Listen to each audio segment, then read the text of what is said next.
I have a couple of climate-related articles I want to read to you from Newsday. They came out a little while ago, but they're related to Long Island and the erosion that we're getting from all the storms that we've been seeing. And the first article I'm going to read to you is about that. It's about Long Island storm-battered beaches raise questions on how to deal with erosion. So we're spending all this money basically on trying to stop the inevitable. And that's why I think that it's a waste of money. And you see here, look at the damage here. This is a picture of some of the damage from some storms. You can see this was part of a project. They put these big sandbags in here and all these like blocks and stuff to try to stop the ocean in out east. But you could see it hasn't really done much of anything. It's all getting washed away.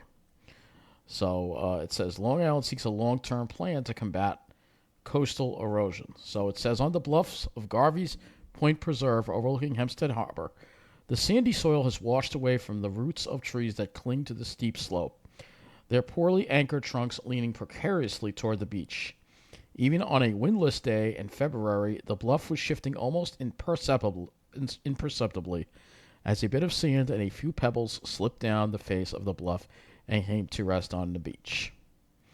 As the seas rise and altered weather patterns bring more frequent and intense storms, Long Island shores are actually getting heavily battered.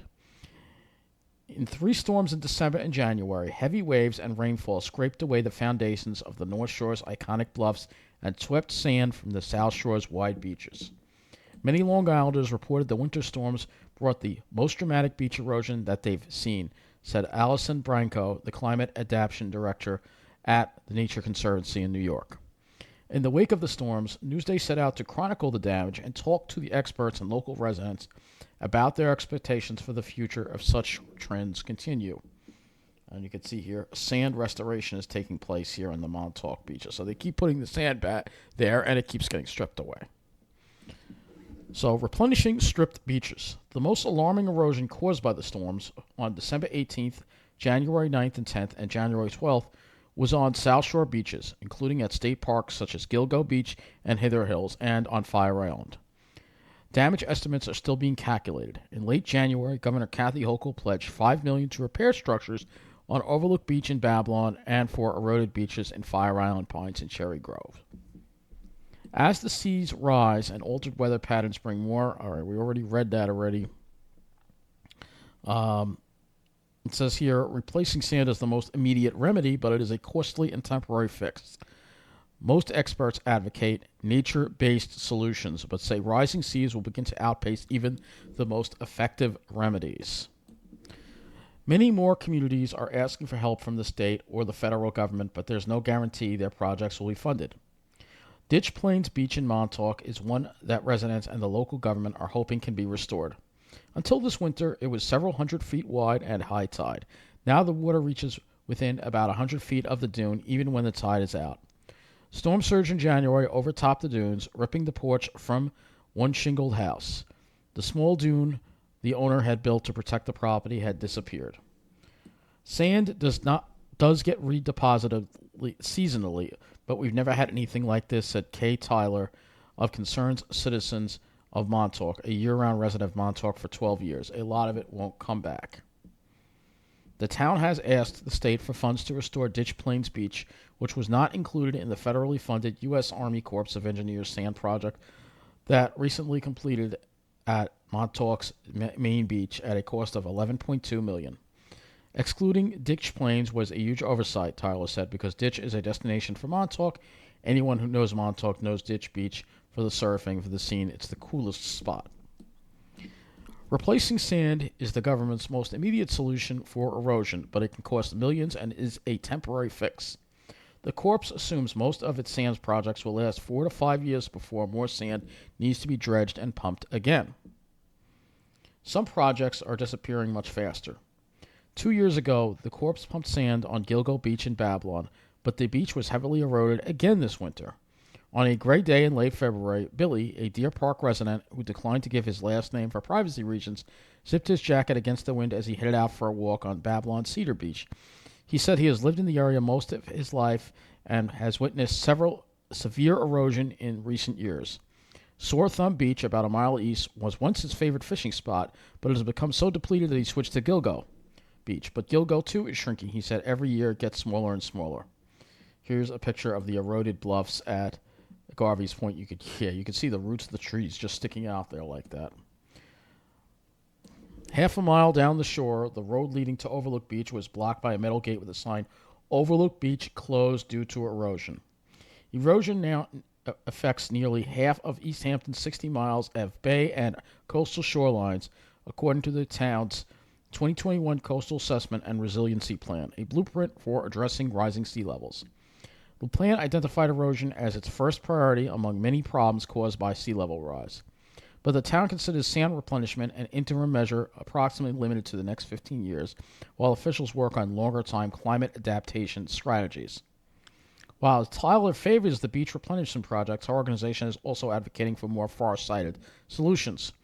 The winter storms, she said, has shaken the community. It's a wake-up call to a lot of people that live here to think about their options are in terms of moving back or moving up. Erosion is a natural process, but human-built developments have hastened it by removing the island's natural defenses and weakening its geological structures. On the North Shore, houses, pools, and decks perched above the sound weigh down on the bluffs and make them more susceptible to erosion and eventually to collapse. Homeowners have raised native plants whose deep roots stabilize the soil and absorb rain and replace them with a monoculture of shallow-rooted, overwatered lawn.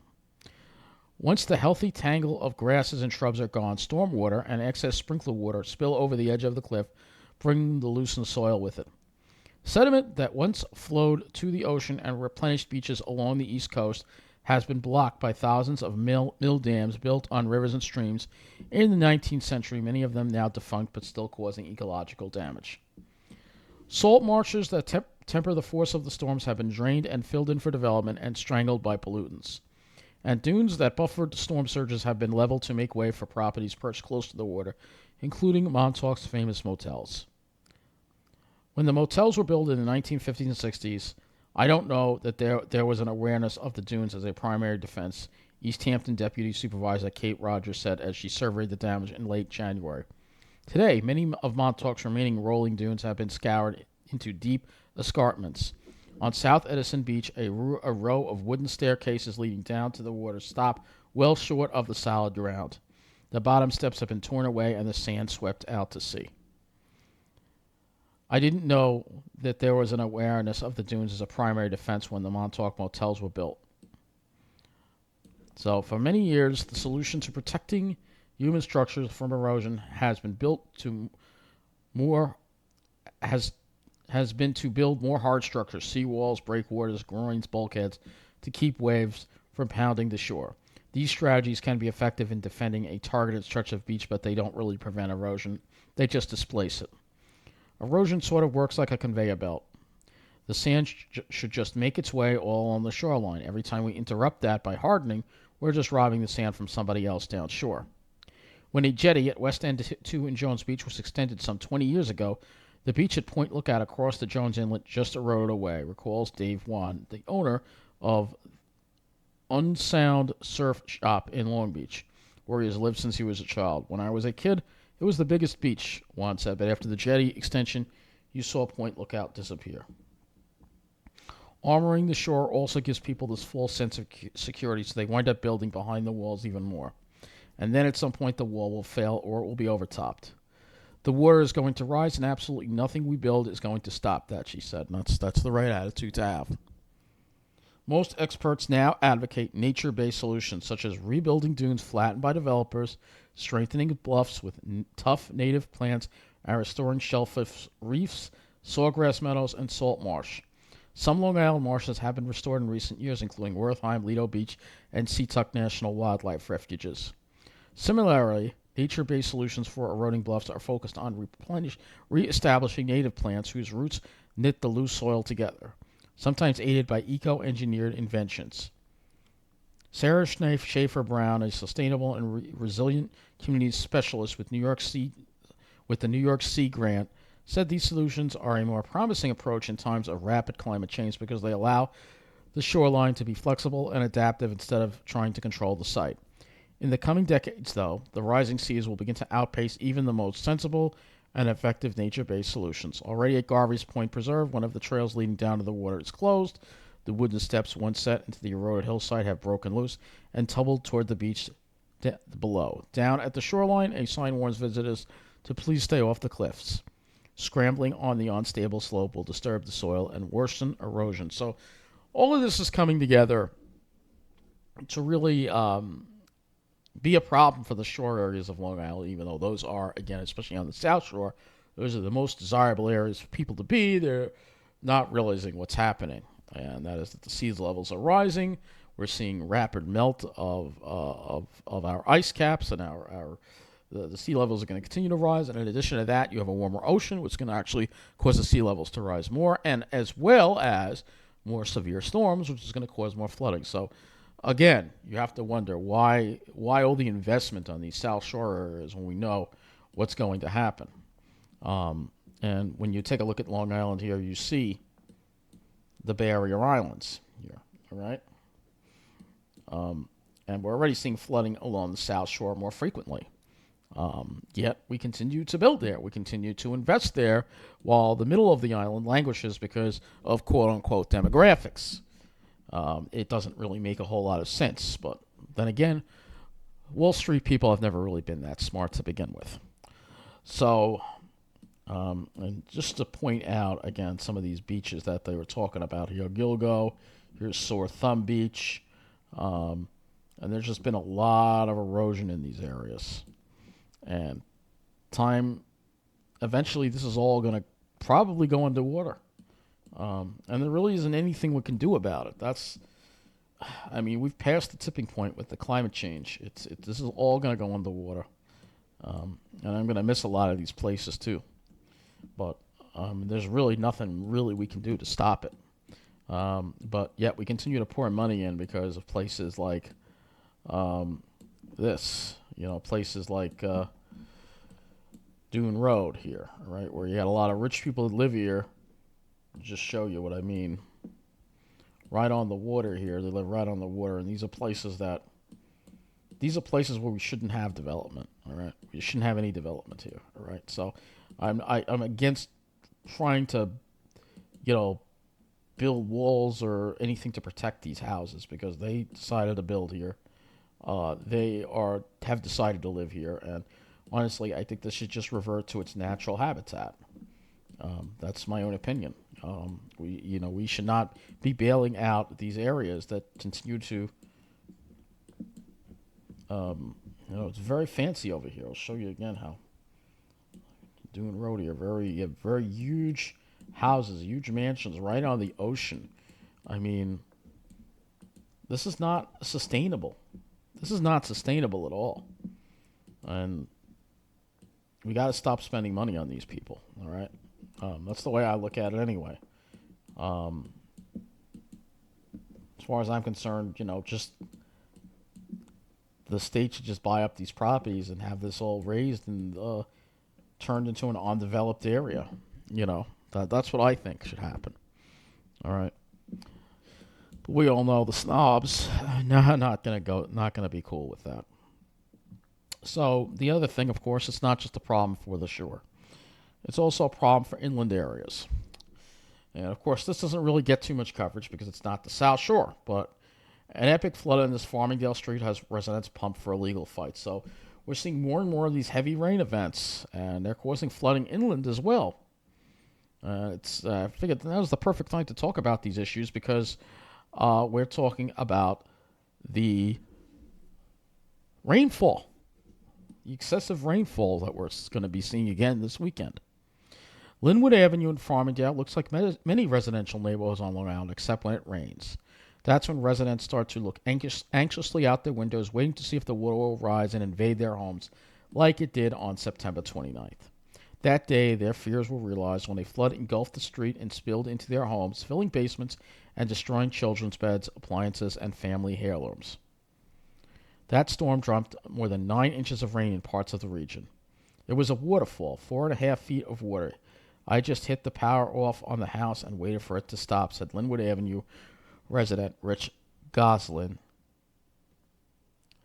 Now, at least a handful of homeowners there, including Gosselin, want to be reimbursed for the tens of thousands of dollars in damages.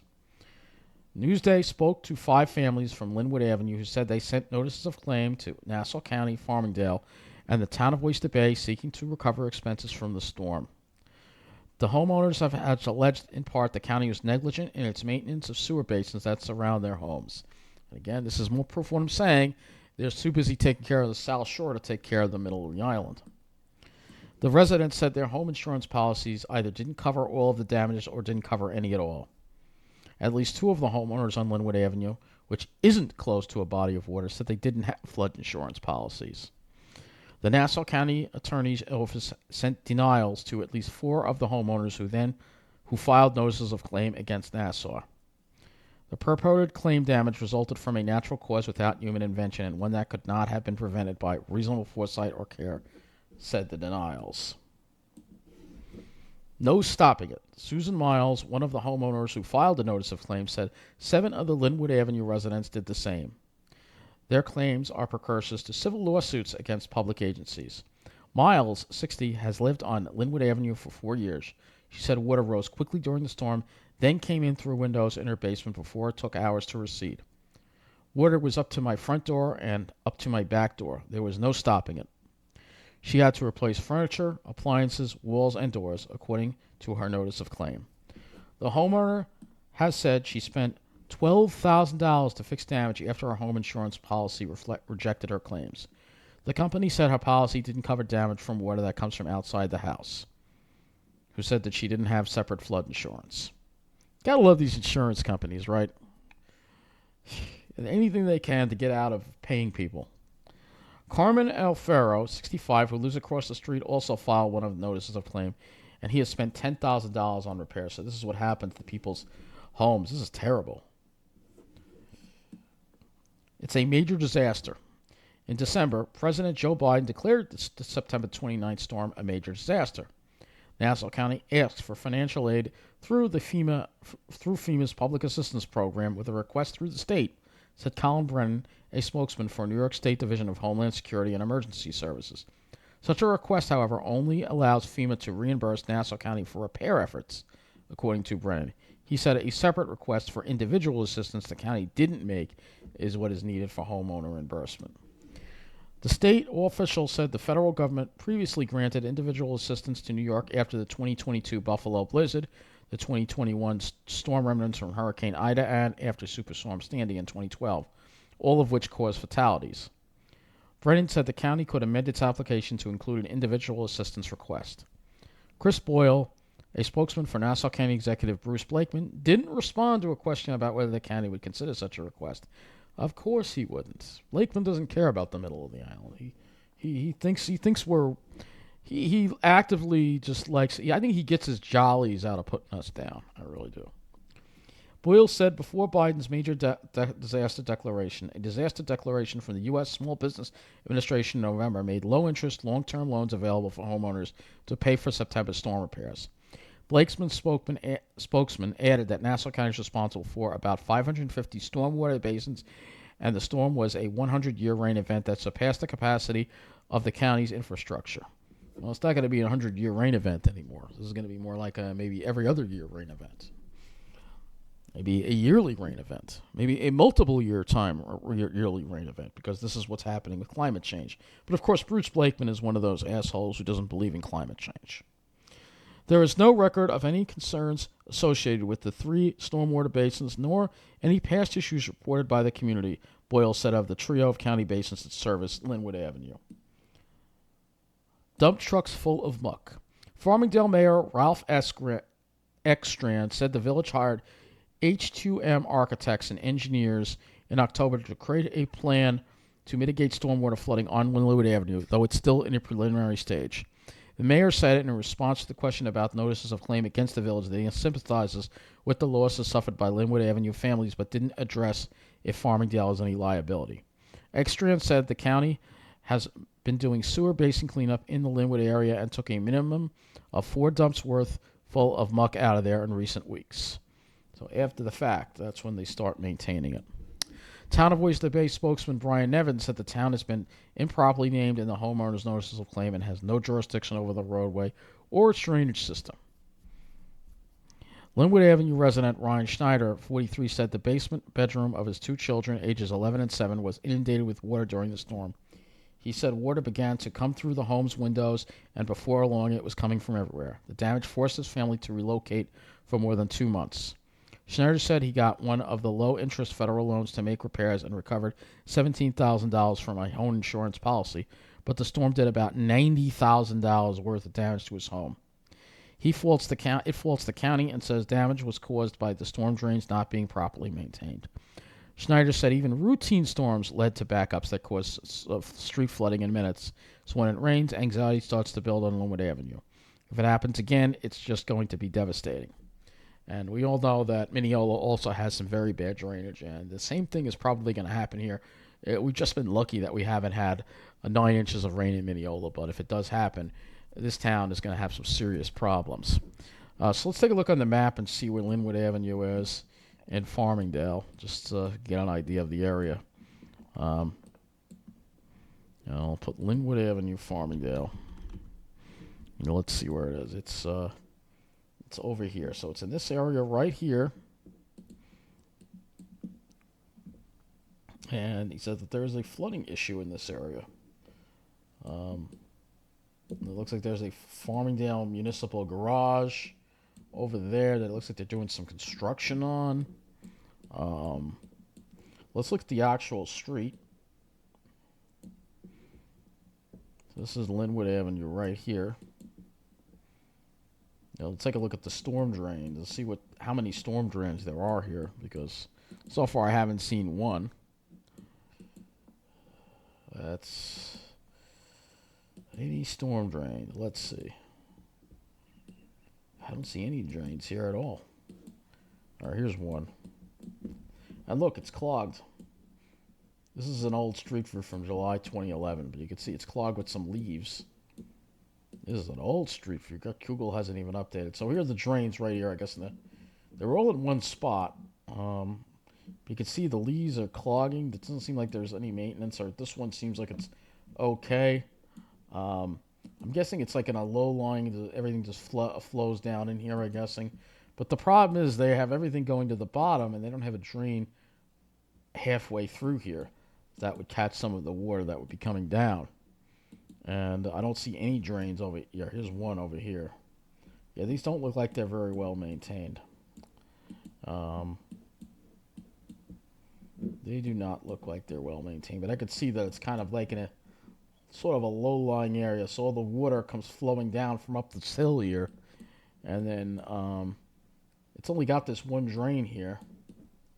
Yeah, there's no drain on the other side, so yeah, there's improper drainage. There's not enough drains. It's the same thing here in Mineola. They don't have enough drains when they should be having more drains. Or here's another one over here, but they need more of them, and that's part of the problem. And this is again an old street view from 2011. To show you where this is. But this is Lynwood Avenue right here. Yeah, it's not a good situation for this area. And again, the county should just maintain their stuff better, but we all know. And they said there's a stormwater. I think this is a sump right over here. I mean, the sumps here are not taken care of. Look at all the trash in that sump. That's disgusting. I wonder if the same thing here in Mineola, too, by the way. Here's some absolutely disgusting sumps. In Carl Place, too, if we go over here along the railroad tracks here, along Allen Railroad, right here, this is a disgusting sump here.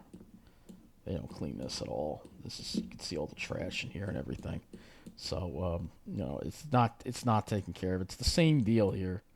He's only taking care of when we're on the South Shore, of course, where they're going to deal with the sea level rise. But still, it's because of demographics.